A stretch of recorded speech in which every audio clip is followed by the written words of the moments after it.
everybody. Hi. Oh, this is hot. Hi everybody. I'm here. Oh shit. I just got a text from Dee Dee that she's not ready. So Dee Dee's not here, but hopefully she'll be here soon. So the other way aired. Who's texting me? And we're gonna get started. I think Kara is gonna be ready though. So we're gonna get started with the other way. There's been a lot of craziness in the news too. I don't know if y'all been watching the news. There's been some stuff about, hey, adore me. Hey, Portuguese Princess, about Nikki Exotica and these things about her past and some stuff that's kind of recent too. Like, it's a lot going on. But we're gonna try to stick to the other way today, because it's important that we cover what happened tonight. But holy crap, there's like so much going on with 90 Day. Oh, Kara's here.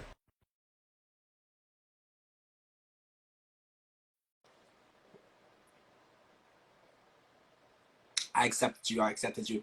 Wait, did I? Maybe I didn't. I accepted you now. Hey, Tracy. Hey, Melissa. Hey, Cara. How are you? I'm good. How are you? I'm good. I'm good. It's nice out here today. It's like 60 degrees. It is not here. What's the temperature where you are? Is it cold? Currently, it's not bad right now. Currently, it is 54. Oh, that's not bad. That's not bad. It was super rainy and yucky all day, so.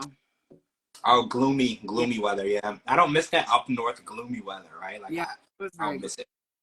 Hello. Hey, hello. How you doing? How you doing? Time got away from me. I was like, oh my gosh, it's 10 o'clock. Yeah, I'm like, I go live and then I get a text right away. It says, I'm not ready. And I'm like, oh, no. Okay. You know, I'm always ready, but I'm slipping tonight. Well, so. You're the one that's always on time. You're the one that has to text me and you're like, where are you? Yeah. So it's weird when I get that text from you and I'm like, am I rubbing off on you? Like, am I rubbing off on you? I'm usually the one that's not ready. Okay, so tonight's episode, they keep giving us an hour. I know, Tracy, I shouldn't rub it in. What's up, Jerry John? They gave us Johan and Danielle, but they also gave us Kenny and Armando, which they haven't given us in a while. So now that they've made all these big decisions, it's time to break it to Hannah, who is speaking some English now. Yeah. Hannah is so smart. She is so intelligent beyond her years, right? I feel like she is so advanced, and she was a little iffy about the baby situation, you know, because she's worried about how that's gonna take up her dad's time. But I feel like they did talk to her about it, and then she is open to the baby. She even said she would share a room with the baby, but I am with her on no change in diapers. Diapers are for other people. Well, that's other people's issue. They also kind of dropped a double bomb. Hey, want to move to Mexico City? Also, we're having a baby. So how's that for your little brain? See, I was talking to some people on Twitter. They were really pissed off because they said that that's not how you break news to someone of her age. Absolutely. Because children don't process information and change the way adults do. You know, it's a lot more detrimental because she's thinking about leaving her family because, you know, their family all lived in a pretty close-knit area until Kenny got there. And then she's leaving all her friends and she's already lost her mother. So, you know, dropping that amount of information, a lot of people on Twitter were like, that was so wrong for them to do because she's not equipped emotionally to process that type of information. And then they kind of put her on the spot. Yeah. It's like, well, what do you think about it? And that's not fair. So I do think that you're right. I feel like they should have eased in that information and let her have time to process it instead of kind of making it feel like, well, what do you want to do? What do you want to do? Give me an answer right now. That's really unfair. Yeah. It was I mean, for sure. If a move is like crazy for an adult, imagine how it would be for a child. And then on top of that, say, oh yeah, by the way, you know, we're gonna not adopt, but we're going to you're gonna have a sister or a brother, but and then she's like, oh no, not a baby. Yeah, a baby. See, I am with her. I'm with her because I think a baby is too much. I feel like she would have a better chance getting along with somebody her own age, someone on her own level. Yeah. So I felt like she was like, oh, I'll get like a sister, like a best friend or a brother. We could do things together. of age that they could be able to communicate. I think that Yeah. it's a lot for her to try to deal with a baby. Yeah. Because at her age, she's never had another baby around. She's always been the only child. So she doesn't even know how she's going to adapt to that type of situation, you know, and her dad's being so dedicated to that child because they've been so dedicated to her. Yeah. So the idea that there's going to be someone else, you know, other than the dog, you know, that they're giving all their attention to, that's very scary. Even adults, like, let's just talk about Mary and Brandon, because everyone is like, is Mary going to let Brandon hold the baby if it's a girl? You know, like, even adults have a hard time sharing attention for people that they love. So they're dropping this on a 12-year-old girl, right? Like, this is a lot. I also feel like it was, I mean, I get that Kenny is the step parent. I get that. And he should be involved in decisions. But I also don't think Kenny should have been the one to let her know about the move. Because if something goes wrong and she's not happy about it, it's going to be Kenny's fault. She's automatically going to resent Kenny for that decision. Well, yeah, you're right. Because it kind of seemed like the decision was coming from Kenny and not her dad, not as a unit. It was from Kenny. Like, this is what Kenny wants. We're doing this to make Kenny happy. Yeah. And, you know, in her mind, she's like, well, this isn't what my dad wants. This is what he wants. And now I have to go along with what he wants. So you're right. And then once they get there, if things go left, the first person that she's going to say, I hate you to, is Kenny. Because Kenny is the one who is pushing for their family to be uprooted and move. And let's not forget, Kenny's the reason why they moved to Les Maisons in the first place. Yeah. They were staying very close on their family's compound. So this will be move number 2 that Kenny has initiated. So they really need to navigate carefully, you know, because if things don't go well, he's the common denominator and why everybody's lives are uprooted. He also asked her what her favorite part of Mexico City was. And she said the school. And then he was surprised by that, but then followed it up with, well, maybe when we pick a school, we can bring the dogs, blah, blah, blah. So essentially now we're moving, but we're not even going to the same school that we showed you that you liked. That was just an example. Yeah, I caught that too. And I know, like, when you're moving, like, you can't necessarily guarantee where the place is that you find that you're gonna settle down on. But again, this is a child. She don't understand how real estate works. She doesn't understand how any of that works. So it's like, maybe when they showed her the school and she met the teachers and she saw the children interacting on the playground, they should have made it very clear to her, hey, this is what schools are like here in Mexico City. This might not necessarily be the school you're going to. Right. You know, this is one of the schools in one of the areas that we would be looking in. Again, I feel like they didn't give her all of the information and they looked at it as, well, she's a child. She doesn't understand. But I think giving everybody all the information is an equal thing regardless of age. So everybody feels like they're included, because you have to remember, she was there first, okay? Before Kenny, before anybody else, she was there first. So making her feel as she's a part of this family is important, because she's accepted Kenny as her stepdad. I mean, she calls him dad, but that can easily change when her feelings feel invalidated, you know? Absolutely. Oh, yeah. Yeah, I don't think it's going to end well. I don't even know where they're going to live. I mean, Kenny said, well, I don't even know where we're going to live yet. So why are you breaking the news to her now if, for one, you don't even know where you're going to live? 2, you don't even know which school she's going to be going to. So why did y'all even take her to the school and then make her think that that's a school she would go to if y'all did move there? I think that's just going to make her resent them even more. I think they're doing too much too fast, because a lot of people on Twitter said, move first, then work on the baby thing after you get settled in. Because a lot of people said doing too much at once can also put a strain on the relationship. So imagine they move to Mexico City and say things don't go smoothly. The move is harder than they anticipated. And then they're also dealing with the surrogacy situation on top of it. That could put a big strain on their relationship. You know how strong your relationship is based on how much you try to do at once. I think somebody told me once, if you think your marriage is strong, try renovating your kitchen and try to agree on it and make sure that everyone is happy, husband and wife, or husband and husband, and just make sure, because they're like, you think your relationship is strong until you find out you like marble countertops, and then you find out that your spouse doesn't. then you're having a horrible argument in the ruins of your old kitchen. Then you realize you're rethinking, maybe I shouldn't have married this person at all. Yep. You know, like you don't know how strong your relationship is until you go through real shit. And moving to another big city and having a baby are two very real things that I don't think should be done at the same time. I agree. Exactly. Move, get settled in, wait for like a year or two, and then re-talk with the baby thing. Yeah. Yep. I think the baby thing is a big enough issue in itself. Like, do one and then the other. And I think moving is stressful enough. Don't add anything extra to that, because everybody in the family has to adapt to that. Even Kenny, who wants to move to Mexico City, it's still going to be hard on him because he's never lived there. He doesn't know what it's like. Even the person that's initiating is still going to go through a hard time. And then it trickles down to the rest of the family, and everybody's going to be on edge. Because it seems exciting until you get there and shit starts going left. And then you're like, this isn't exciting. I'm stressed out. I'm pissed off. I miss my family. I miss what I used to do. And then everybody's on edge with each other. Yeah. Exactly. I mean, uprooting your life into a city that you don't know, that you've only visited for a short time.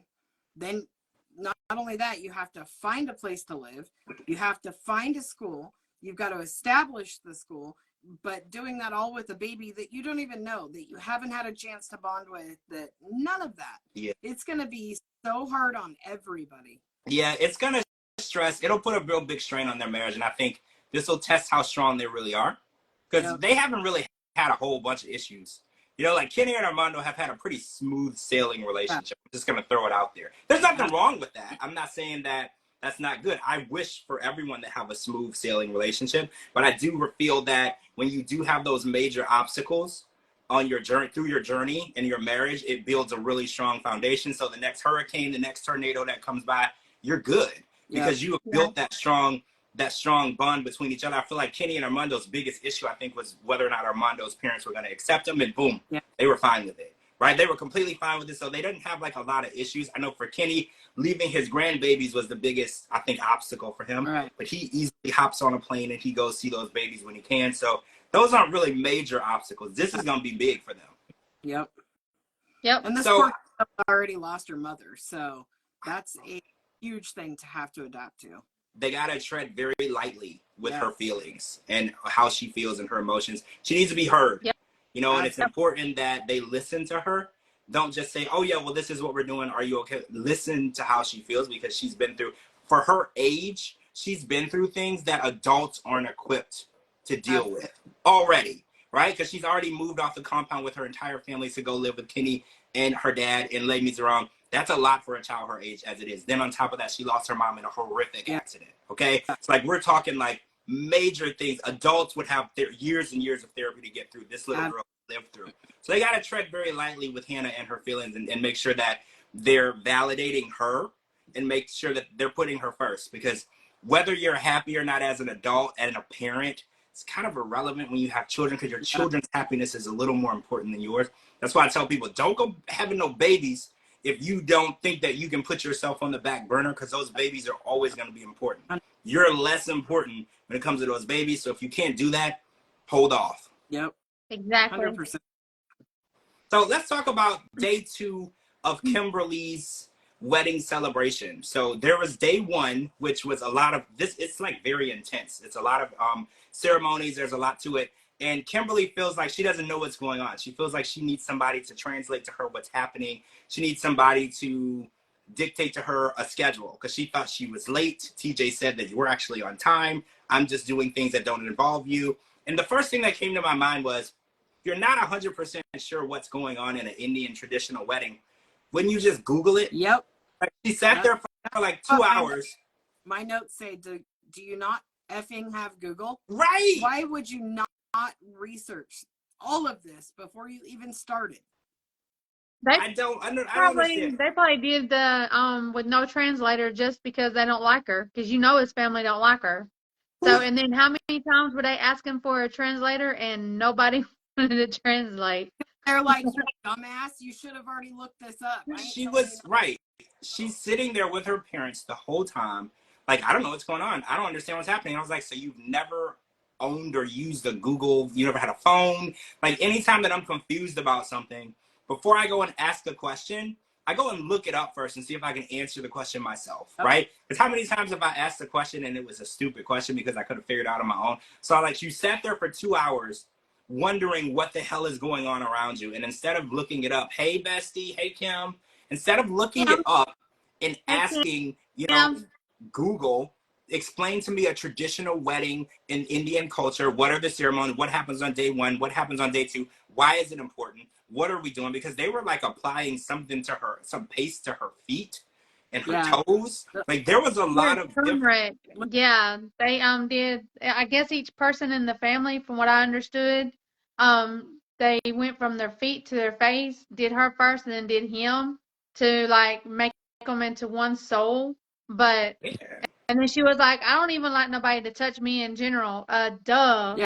Kimberly, Really? we know. Yeah. I can't imagine you that don't people want nobody to touch you. I can't Duh. imagine that people want to touch you either, Kimberly. Like you're annoying. Like I can't imagine that people want to touch you. And it looked, why would they? You're like, so angry. It looked like baby shit. I would have loved to smear that on her face. I know. Oh, it looked gross, didn't it? And then I was like, no, don't put it on my face. Like the feet are okay, but not my face. You know, like the face, I gotta keep that clean. She's such a baby. She's just such a crybaby. Well, yeah. Everything bothers her, and I was watching this today, and I was like, every time I'm watching her, I'm questioning whether or not she knows how to be happy and cool and collected and have a good time. Because in my opinion, every time I see her, she's upset, she's pissed off, she's angry. And she was like, oh, I don't understand this. I need someone to translate. I was like, oh, so it's their fault that you're an American who knows zero of their culture and their language. So they're supposed to cater to you and speak English to you when you're in their country, on their territory, doing their ceremony. It's their responsibility to educate you. Yep. Your ignorance is the issue of why you don't know what's going on, because you didn't bother to do any research. You're marrying an Indian man, and you could have done any type of research to know what you were doing, what the ceremony was. You just sat around and complained the whole time. You didn't do any research. You didn't actually ask any questions. You didn't use Google, because Google would have told you everything. I literally looked it up today while I was watching the show. I was like, what are the ceremonies? And it came up. There's a whole page. It's all there. She just didn't want it. She would have had a translator if she would just been respectful and nice to everybody. Yep. Well, she's demanding a translator. That's the issue. It's like people will help you if you're a little more respectful and not so entitled. She feels like she's entitled to a translator because she's like, well, I don't know how to speak Hindu. Whose fault is that? You're in their country. Whose fault is that? That's your fault. Yeah, you know they were probably talking about her and laughing about her. So because you know his family don't like her, and then they don't even have a reason to like her. I mean, since as soon as she landed in India, she has done nothing but bitch. How can I say that? And yeah, I was trying to be nice. That's fine. I'm being nice. I mean that she was crying like a bitch as usual. That is the most accurate description. I hate that it's that word. Hey, Kelly, I hate that it's that word, but that's the most accurate description. She has made, I've questioned since the moment she's come on the show why TJ wants to spend the rest of his life with somebody like this. So she posted on Instagram something, I don't know, 3 or 4 days ago. She posted something about cooking dinner with the best boyfriend ever or something with a heart. And someone in the comments said, don't you mean husband? And she said, I said what I said. Okay? Also, they're dating. And this. Then she posted something, a picture with TJ or a video with TJ. And she said something about having great time with my husband or something like that. So I was like, girl, you just call yourself back to back. So she got a husband and a boyfriend?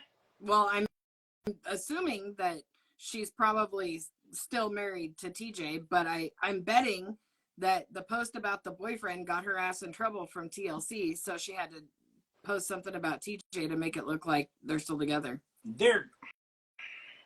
But I think that if she's over here, she's not married to him, right? No. I'm pretty sure when you get married in India, you'd have to come over here and get married again for it to be legal over here. I really don't know.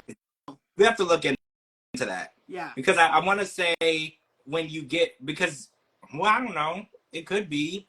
Because when you do a spousal visa, you just apply. Yeah, you're right. It could be legal. I don't know how that works. I don't know, but she's just keeping it in the family, ain't she? Yeah. Mm. Another thing that she said that pissed me off was when TJ was standing there kind of translating, telling her what was going on. And then she gets all shitty and she's like, I'm just not in the mood for worship today. Like, you're never in the mood for anything. She's not. And this is your freaking wedding. It's tradition. It's not a matter of what you're ready for.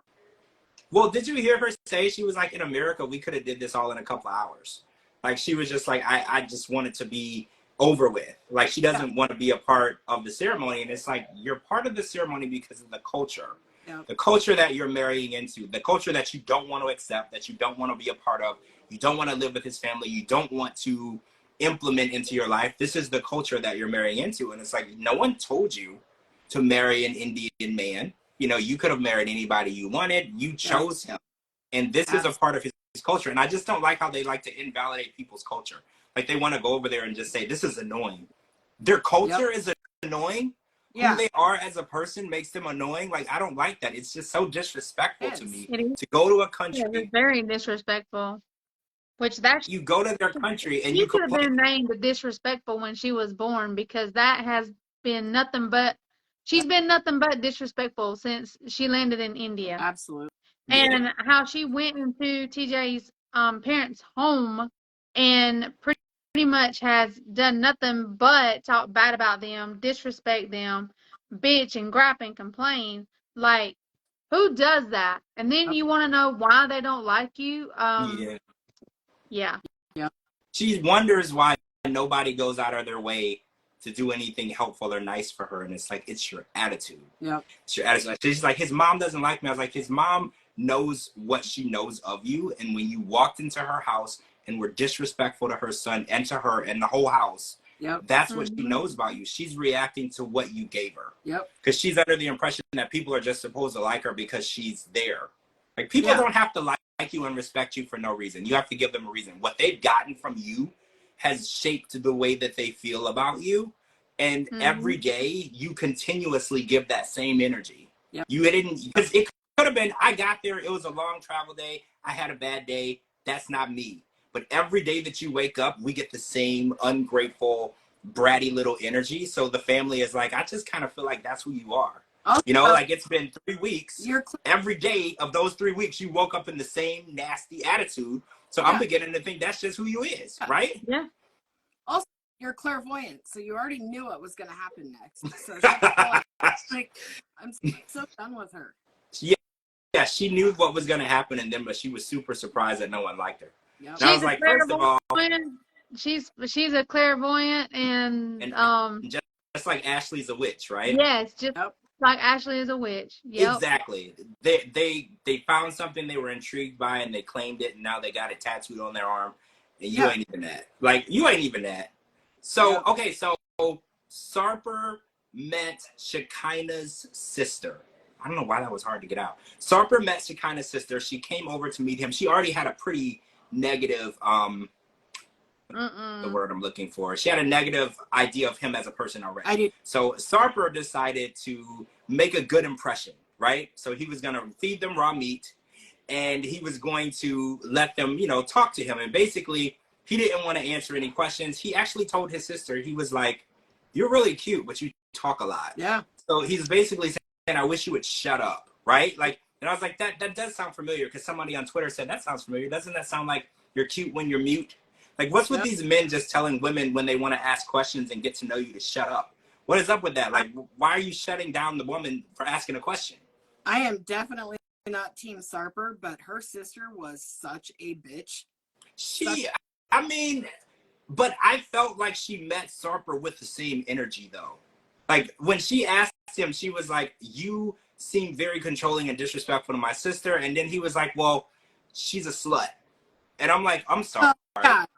He was wrong. He was wrong on every level. I'm not defending him in any way, shape, or form. Screw that guy. He is a dumbass idiot, self-proclaimed bad boy, blah, blah, blah. But when she turned around and said, let me see your phone, there's the door, bitch. There's the door. So wait, you think that she didn't have the right to ask to see his DM? No, not at all. I mean, Shekinah, yes.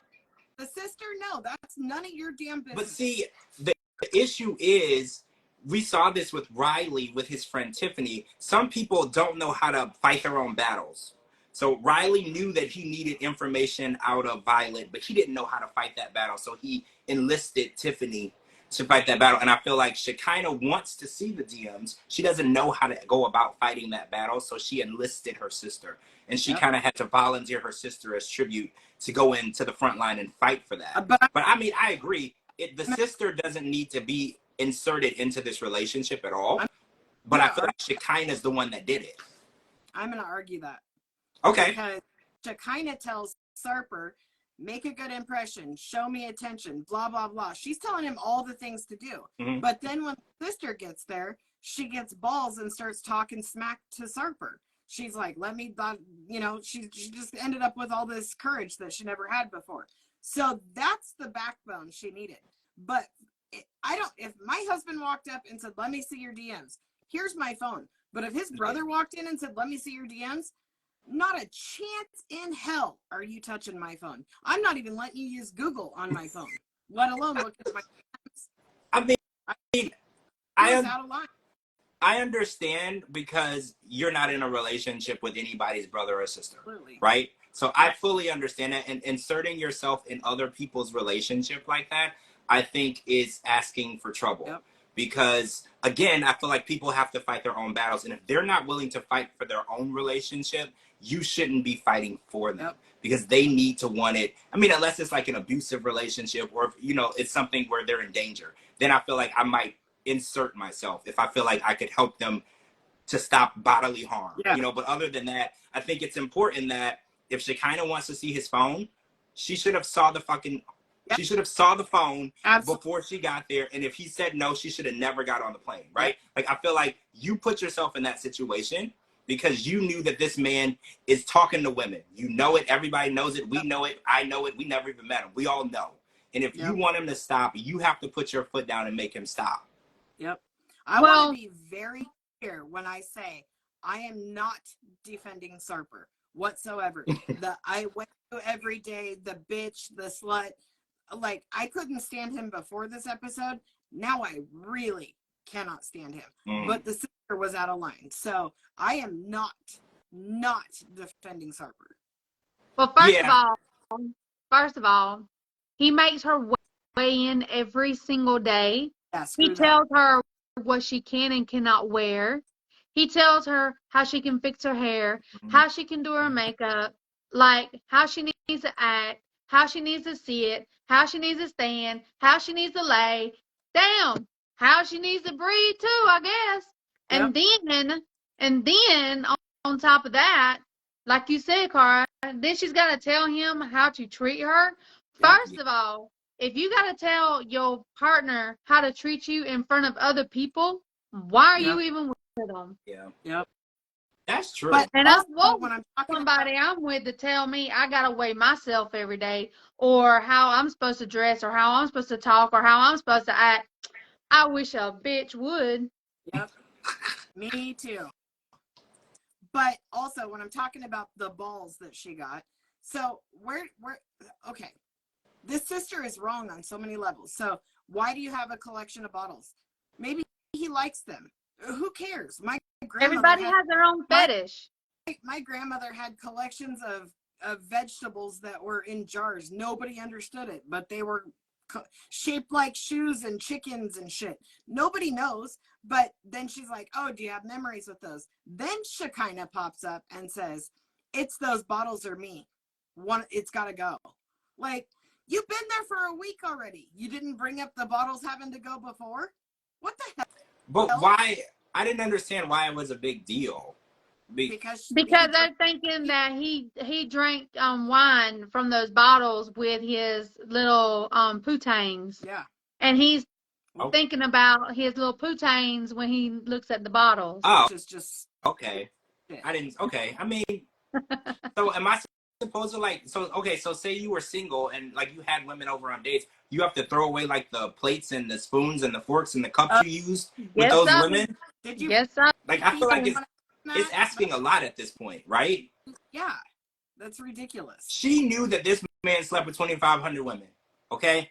she knew before she got there. So stop acting like you are gonna change him and you're gonna change the things. Like, he didn't have 2,500 bottles in that case. Yep. You know, like, it wasn't that. So, like, I'm trying to figure out what she wants out of him, because honestly, she knew that he was a dog. She knew that he was a liar. She knew that he was a whore. Like, she knew all of these things. So, like, what are you trying to change him for now?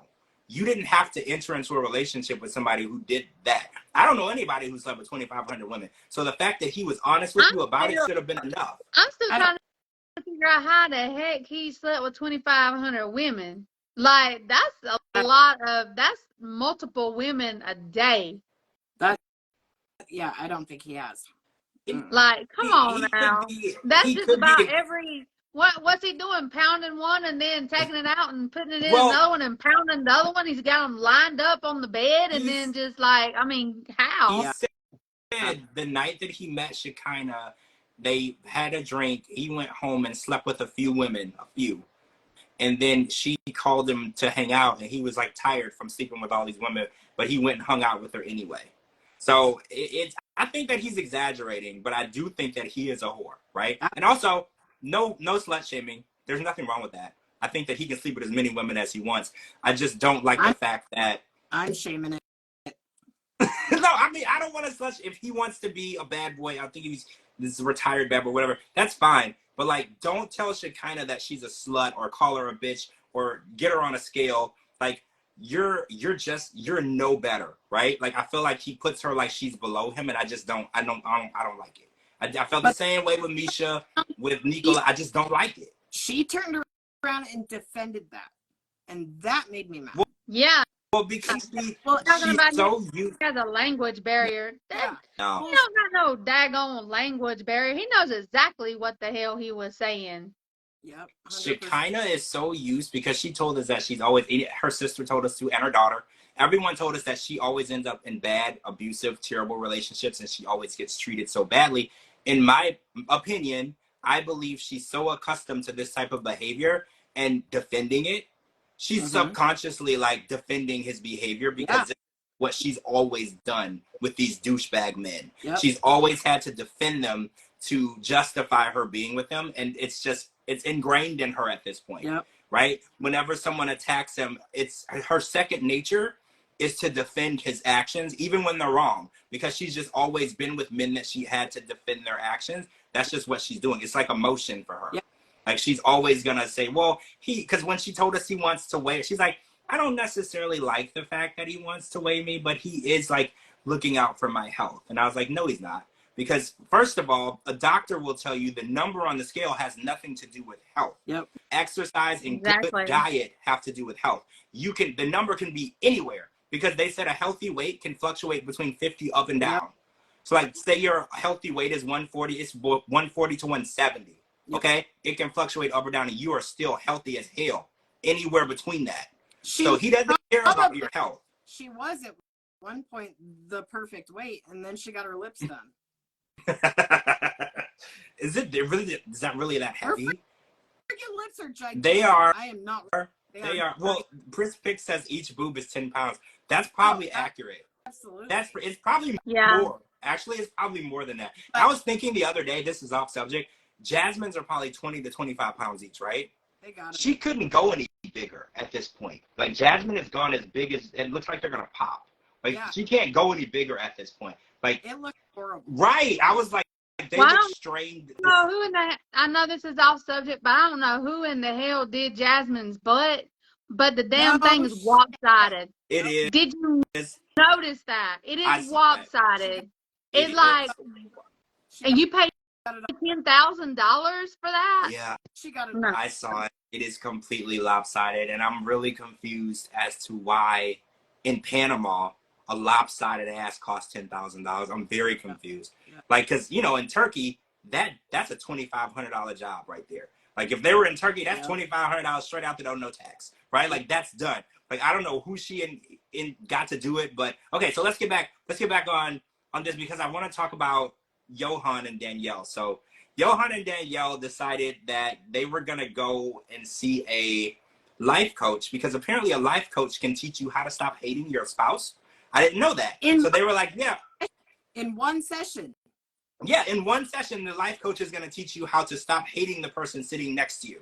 Because I was like, y'all There's no don't need hope to be going to see a for life them. coach. Y'all need to go to a divorce attorney. You hate each other. Yep. Stop torturing us. Like, we've checked out of your marriage. Check out of your own marriage. Yes. Thank you. Right? Like, we've checked out. We have already signed the papers. We just want y'all gone. Separate. We don't want to deal with your shit anymore. You can't stand each other.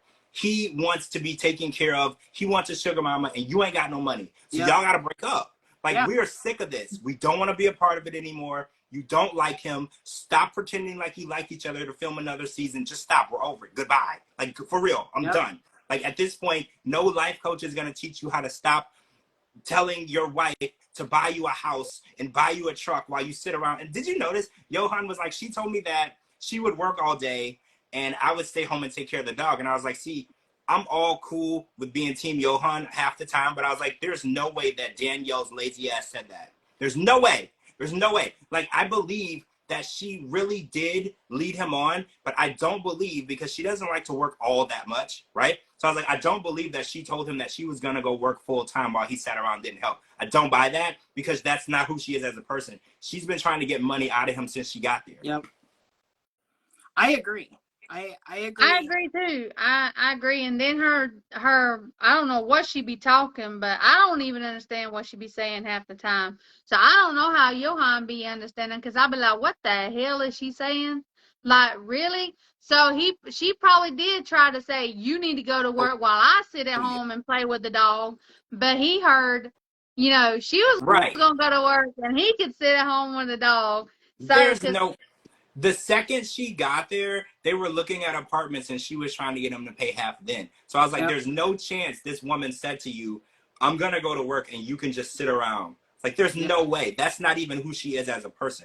Like, Yep. I can hear her say lots of, you can tell me different statements. Like, you know how you play a game and they'll say, I'm going to read off some statements and you tell me if this person said it. I could pinpoint anything. She ain't say that.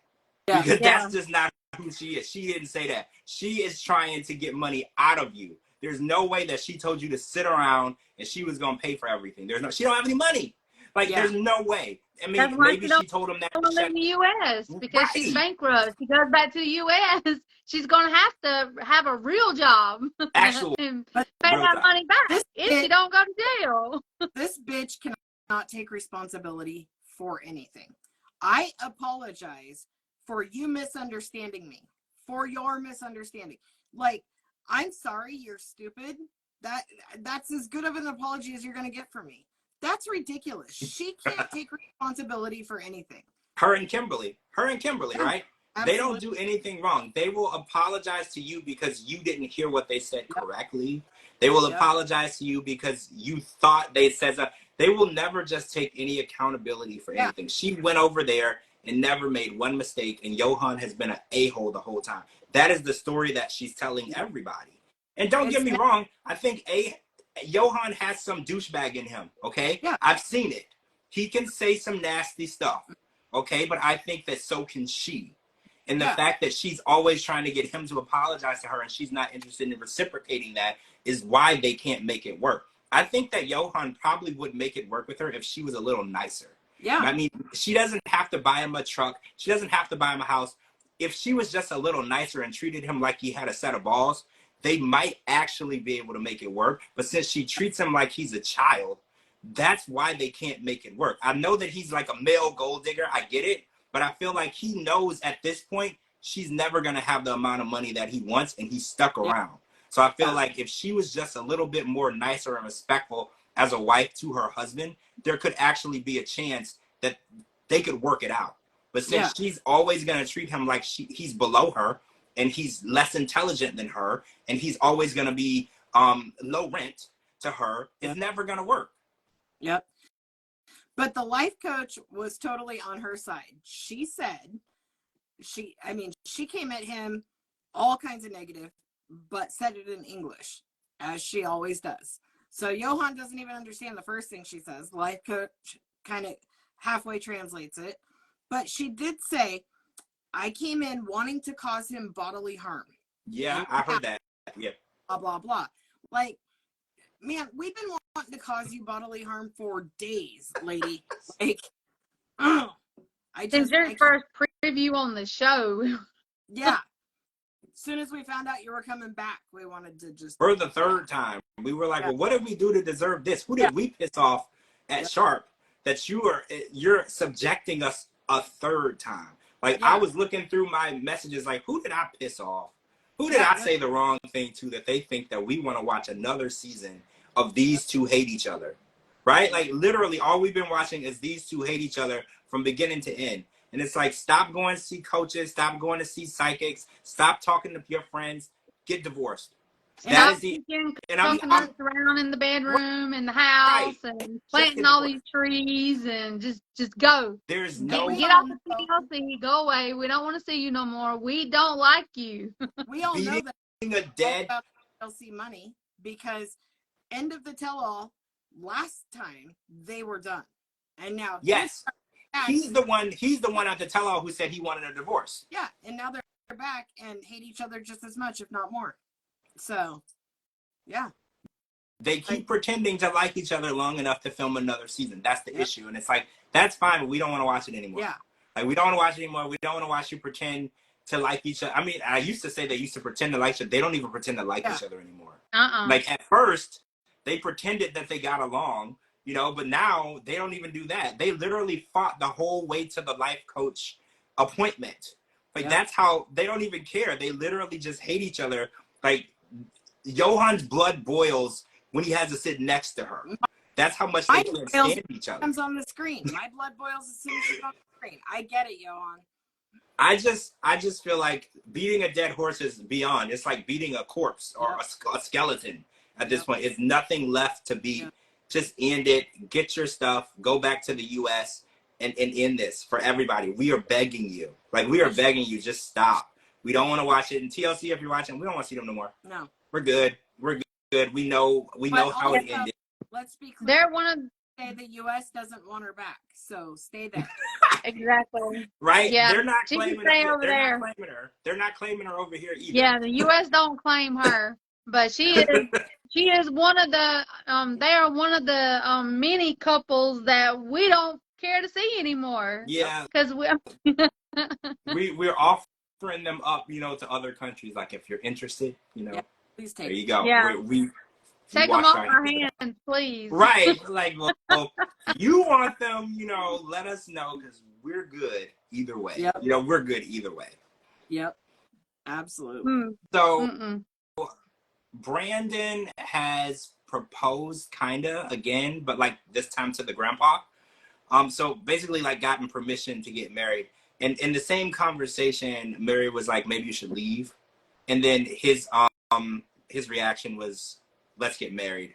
And I felt like that was really off the wall and strange because I feel like their relationship is, okay, so here's what I got out of it. Mary is trying to say that Brandon needs to change, but Mary has not acknowledged the fact that she needs to change too. And I think that's what bothers me. I feel like she's making it seem like Brandon is 100% the problem. And I was like, both of you need to change. Like, Brandon has some negative traits. Boom, I see it. He lazy. He don't want to help. He done knocked you up, and he got you doing all that. Like, I get it. We see each other. But also, she has to stop being the evil little demon girl that she is as well, right? Like, it has to go both ways. He isn't just going to change his whole life and his whole character traits to make her happy, and then she still gets to be the evil little girl that she is, right? Like, that's not how change in relationships work. And she keeps saying, well, if you can't change, you should leave. This isn't going to work if you can't change. I'm like, so what type of work are you willing to put into this? Because you make it seem like you're perfect. You've never done anything wrong. The only reason why the relationship isn't working, and she keeps saying, he won't help me with chores. And I was like, chores is literally the least of the problems that y'all have. Yep. Like, I can go through a list of 100 different things wrong in your relationship. And all she keeps saying is, I have to do the dishes by myself. Yep. And I was like, this is how I know, first of all, you're not ready to be married. You're not ready to be a parent because you think the biggest problems that you have right now, this man is sleeping on a concrete bench at night. You think the biggest issues that y'all have, and y'all have a store that makes 56 cents a month. Yeah. But your biggest issues that you are facing right now is the fact that you sometimes have to do the dishes without help. And I'm like, are you serious right now? Like, are you really 23 years old? The biggest issue that you have in your life right now, not the fact that your fiance sleeps outside, and he built the whole house, but it's because you're doing dishes and you don't like it. Yep. I can't wait until this one's done. I can't wait till the truth comes out that she's having a baby pudding pop and that it's all. Oh, it's already been come out on social media. Yeah. It already come out on social media that the baby is not his. Like we said from the beginning. Oh, we knew that. We knew it because that's why she got pregnant so fast, supposedly. Cara, one time she got pregnant. Cara, you said the reason why she was so quick to kick his ass out of the country is because he wouldn't physically be there to see the baby when it was born. Yep. That was exactly what you said. Yep. Because he's only been there for like, what, a couple of months. She's Yeah. already been trying to kick his ass out of the Philippines since he got there. Yep. She was pregnant when he got there. All she needs to do is make it seem like he got her pregnant, and then when he goes back, he's going to go back to work, and then he's going to start sending her money. That's the whole plan. The fact that he's trying to get married to her, did you see the look on her face when he tried to propose to her? It was the same look that Rose gave Ed when he was like, "You're my best view." She was like, yeah. No, that wasn't part of the plan. She's like, I just want your money. I don't want you. Like, that's not part of the plan at all. You need to get back on the plane and go back to where you came from.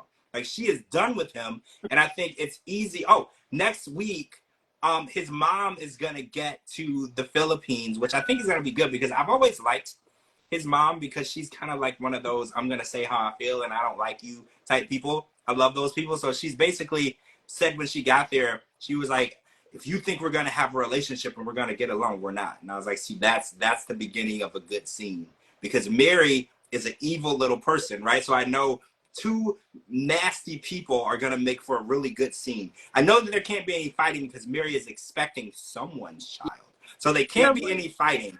She was expecting, because we already know she's had the baby because of the TikToks that they do. Well, she got pregnant by the guy that she was dating for years. From what probably Pudding Tang or Lollipop or whatever his name is. We met him on the show. It was one of her friends that she snuck off with during the day. Jello Pudding Pop. And that's probably where she got the money for the store. Yeah. Because she was like, oh, I borrowed the money from my friends. Like, you borrowed the money from your baby daddy. Yep. Because I don't know any friends that I could call right now to give me like $2,000 just to do it. I don't know any. I have friends that might be able to give me $500. Like, what friends do I have that I could just call and be like, I have a friend that give me $500. Right. George, give me $500. I'm like, now. I would send you $2,000 if you were opening a store that makes 56 cents a month. Duh. What friends? Yeah, I need more friends like you because most friends would tell me to go to hell. What? I mean, 56 cents a month, you would have me paid off by the time you were 194 years old. Well, right. It's an amazing return. Common sense. Oh, Riley says, evidently, I'm the father of all Asian women's children that are pregnant on the 90-day universe.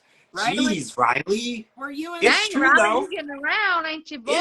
Huh? True, though. Like, at this point, anytime an Asian woman gets pregnant on the show, I'm not ruling you out.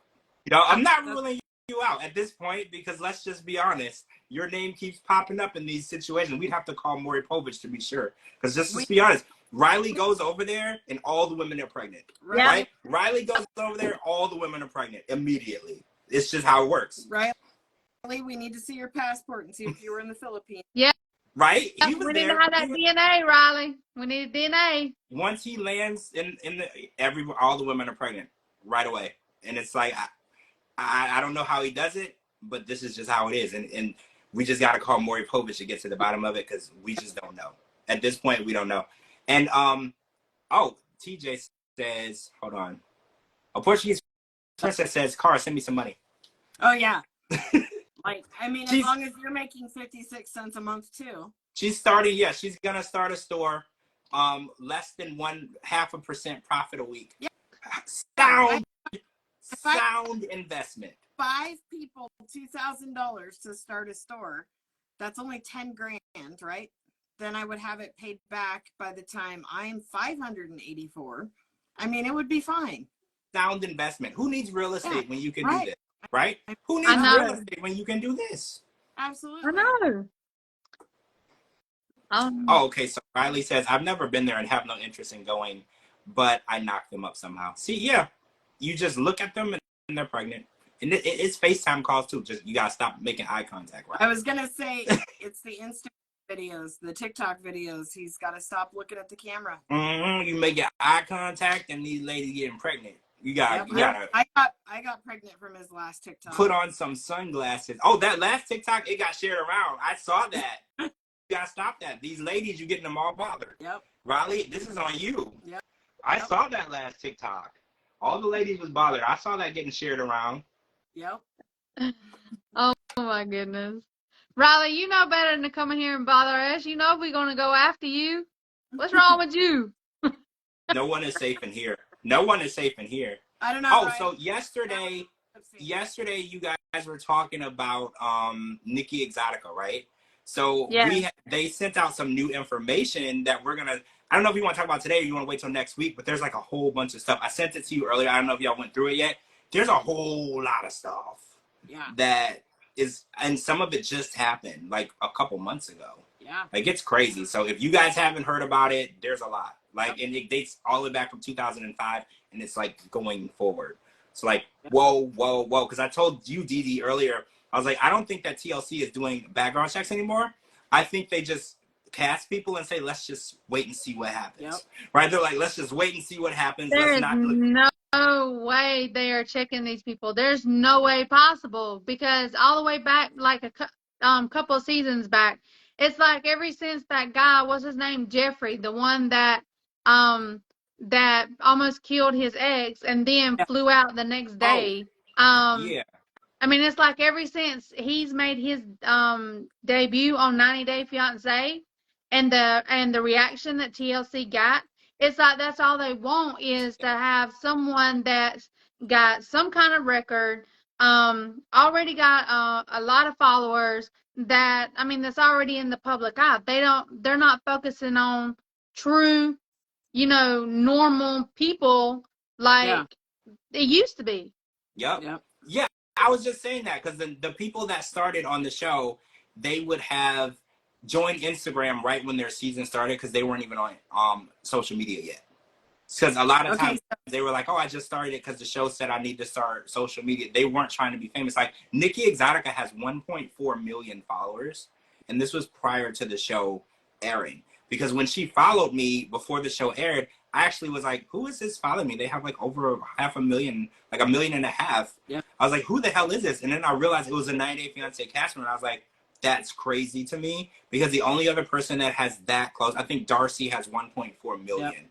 And I believe she's the highest 90 Day Fiance person with social media following of that stature. And Darcy's had 4 seasons of Darcy and Stacey, and she's been on 2 regular 90 Day Fiance seasons. Like Darcy has been in the, Darcy and Angela, they've been here as long as you can remember. So the fact that they're casting people with that much reach, I think that's what cancels out the background check, right? Because I feel like they're like, well, there's stuff there that people are going to find, but that's only good for us because that's going to get people more locked in for the season, because we're talking about it, right? Because we hear about it and the stories start getting posted around, and then we're more locked into the season because we're like, well, this has got more interesting. So if their storyline is boring, it's the other stuff that gets you interested. But $70,000 in fraud, right? That's crazy to me. And it was medical bill fraud, which is even more crazy. So if you guys didn't hear about it, there was a story what happened in July of 2023 where apparently she didn't report income from one of her businesses, because apparently she owns businesses. She didn't report the income, and then she was receiving medical bills that were paid that were not supposed to be paid, I'm assuming, because of income. 70 grand. So that was an arrest. Fraud. Yeah, insurance fraud. That was an arrest in July, like literally a few months ago. How do you do insurance fraud? Like, how does that even happen? I don't know. That was my question as well, because they said that it was failure to report income. So I guess it was like a medical insurance, maybe. Car, am I right? Yeah. Okay, so like Yeah, so maybe she was getting discounted rates on things based on lower income that she was supposed to be paying for. That's what I'm assuming, right? Okay. So basically, she had more money than she let on, and she was getting, I don't know, whatever type of medical things done. She got Medicaid benefits for $70,000 and did not qualify for it. So yeah, I could assume someone of her stature wouldn't be eligible for that because Also, she owns. Paola has over 1 million followers too. Oh, Paola. Okay, yeah. Okay, she is doing really good. Yeah. Her wrestling career is doing well. Yeah, she is doing good. Her and Russ. Oh yeah, Paula and what's his face? Yeah, Russ. I miss them. I want them to come back on something. I like them. Believe that they're still together. To be honest with you. Yeah. Well, so sorry, I didn't mean to change the subject, but I have to give you my thought. So far this season of 90 Day Fiance, as it usually goes, they all come here, right? Yeah. But he's getting ready to go there. Now, if you think about it, she just randomly started talking to Igor or Justin, whatever you want to call him. She just randomly starts talking to him again after all these years, striking up a conversation. Why? Because she needed to get out of the country for a minute because they were investigating her. So it's all lining up with the timeline of when her arrest record happened to now. She had to go to Moldova for a while to get out of the heat. That does make sense because you brought that up. This is before the 90 days. When they're going to the other country to visit, that's before the 90 days. But 90 Day Fiance, the OG season, is when they are coming over here to begin their 90-day K1 visa. So you nailed that right away because you were like, why is she the only person going on a plane going away from the U.S.? And everybody else is getting on a plane coming to the U.S. And it says when they land 90 days to wed, she hasn't even actually gotten Justin over. I mean, Justin's been over here before. I mean, this is new. But like the timeline is super weird. How they just started talking again and now he's ready. Because he's been here before, there would be no reason for him not to come again. I realize she needs to meet the mom again, but like none of it lines up. So there's something fishy taking her from the U.S. over there. Yeah. And then come out. It's like, okay, I get it now. Because they've known each other for 17 years. They dated for 2 years. She brought him over here. They got into a big fight. That's when she told him after 2 years relationship that she was actually a trans woman, that she used to be a man. Traumatizes him. He goes back home. 15 years later, they just start talking again out of the blue. Yep. It is odd. As all of her charges come up, they start talking again. Yeah. So, and isn't it crazy how quickly this all came out? Because even Cara, you said it. You were like, this wasn't even hard to find. You know how some people, the stuff is so hard to find or whatever? But for like this, we're like, what, 2 episodes in? We were barely 1 episode in and all this was out. It was so easy to uncover. And that was crazy to me because sometimes the person will do a whole season and then after it ends, then we'll find out. Yeah. She did 1 episode and everything came out. It's wild. It's so wild. Yep. Yeah, but so the second charge, Riley, is from 2005. The insurance one is from July. Yeah. So yeah, I don't want anyone to think that these were both recent. One was in July, one was in 2005. Yeah. And there's like a bunch of YouTube videos everywhere, and I think Word on the Street Reality posted a bunch of stories about it with like case information and everything so everybody can read it. But basically, it's what we just told you.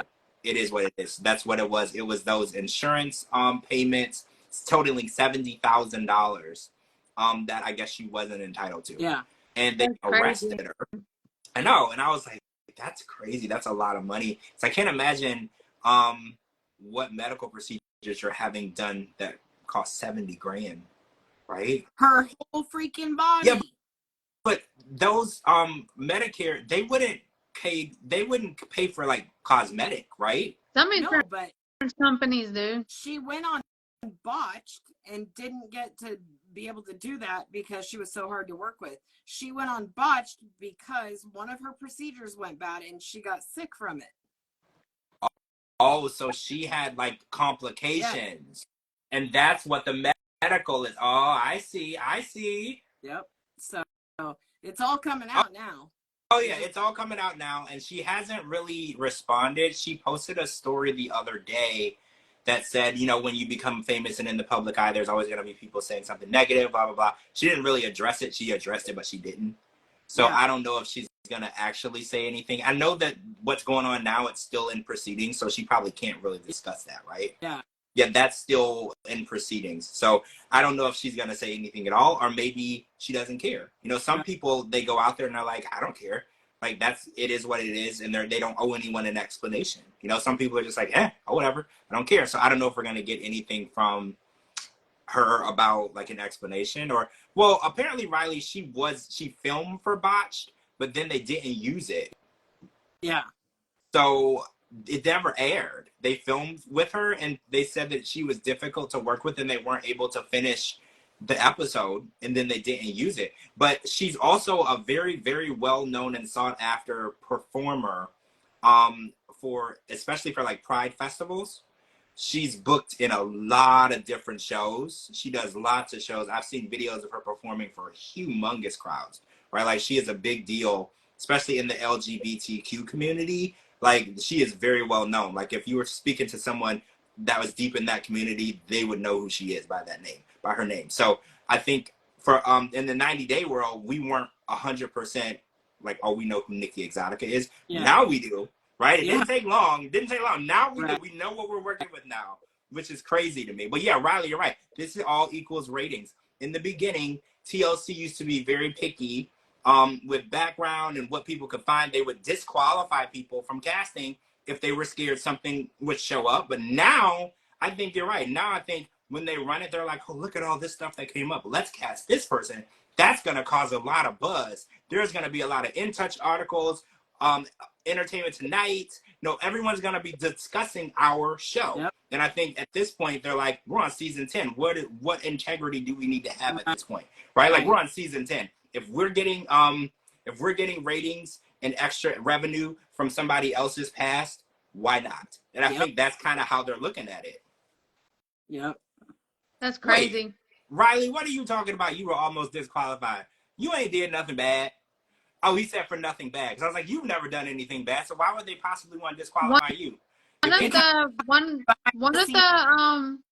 the people that was on the same one that Riley was on, he got disqualified like a couple of years, was it like a year or two before, and then they reached back out to him.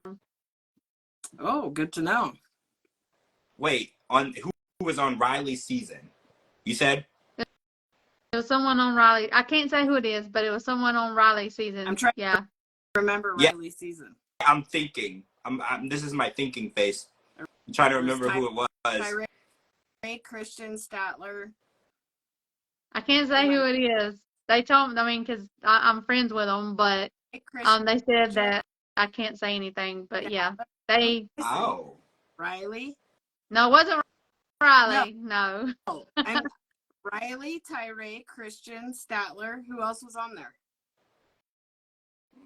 Amanda. Why the heck would I be talking to Amanda for, girl? I don't know. No. Ew. Okay, I don't know. But anyway, the first time this person applied, they said no. Then, whenever I guess some stuff started coming about their life or something, they reached out to that person. So it was Cleo. So, it was Cleo. Okay. I can't say who it was. I can't. And it was Cleo. Oh, yeah, Riley. Yeah, you work for the federal government.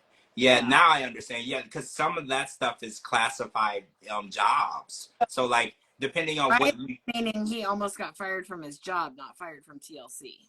Right? Am I getting that right, Riley? Oh, it was the other way around? That's what it looks like. He said the Department of Defense was not going to let me do the show.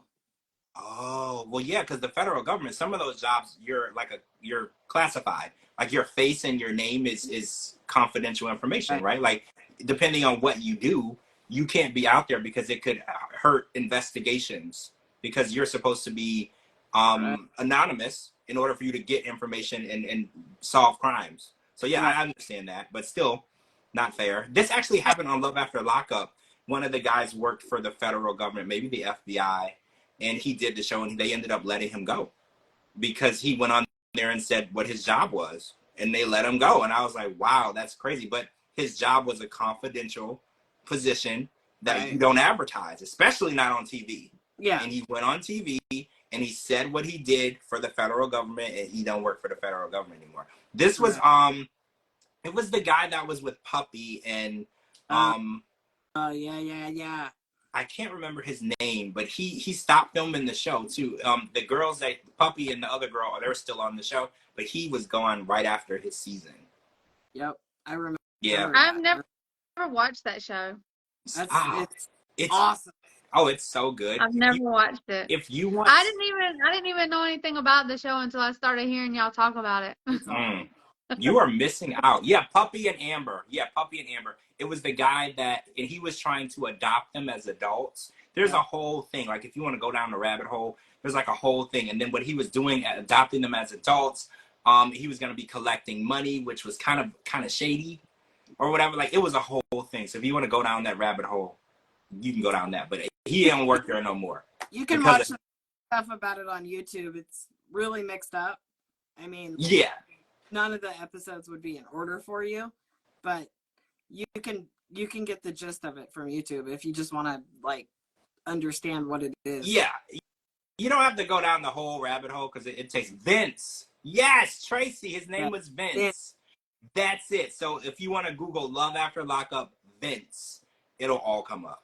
Yeah, it'll all come up, and then you'll know exactly what's going on. But yeah, those certain jobs, you got to be very careful with being on TV. Or you can be on TV, but you can't say nothing about what you do for work. I think that is what the confidentiality thing was. It's you can't go advertise that you work in any type of branch of the federal government, especially, I mean, depending on what you do. Like if you're like a secretary or something, that's not the same as if you're like an investigator, you know? Yeah. Not a class. Like you a sniper or something. You can't be going out there telling people, "Oh yeah, I'm a sniper." Exactly, because if you're a spy and you go over to other countries and you're supposed to be undetectable, and then you're on TV and you telling everybody that you're a spy, people are gonna run when they see you because they know who you are. Like it stops the process of what your job is. So, all right, so I haven't watched The Last Resort yet, so I'm gonna watch it tonight. So we're going to come back tomorrow and discuss The Last Resort. And, I don't know if you guys know, but Scott did an interview with Sarah Fraser. I don't know if it's out yet, but she posted that it's going to be out soon. So Scott from Love in Paradise, he did an interview with Sarah Fraser, and Sarah said that he's dropping tea. And I don't know what tea it is, but I know that he has been having issues with, like, the network. So I don't know if he's, like, just spilling stuff. I don't know. He didn't tell me that he did the interview. I heard about it from Sarah Fraser, just like everybody else. So if you guys want to, tomorrow. He posted something about it. Did he? Yeah, he posted. It's on Facebook. Oh, it'll be out tomorrow morning, guys, on Sarah Fraser.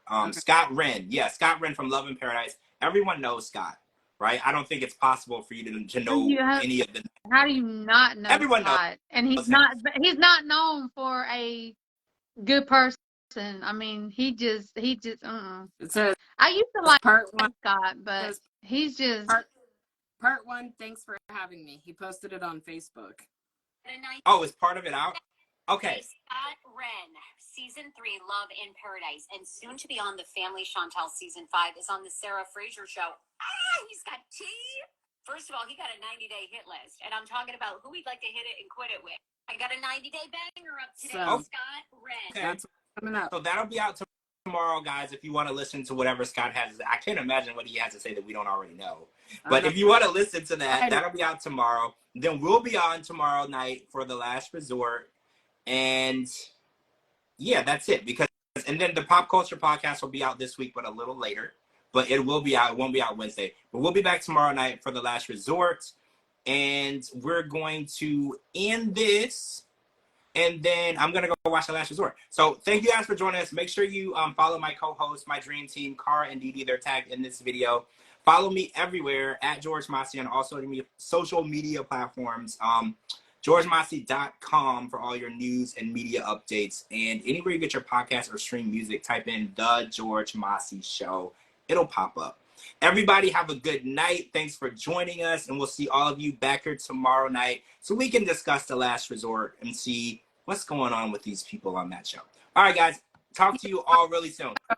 See you tomorrow. Bye. Bye. Bye. Bye, Jamie.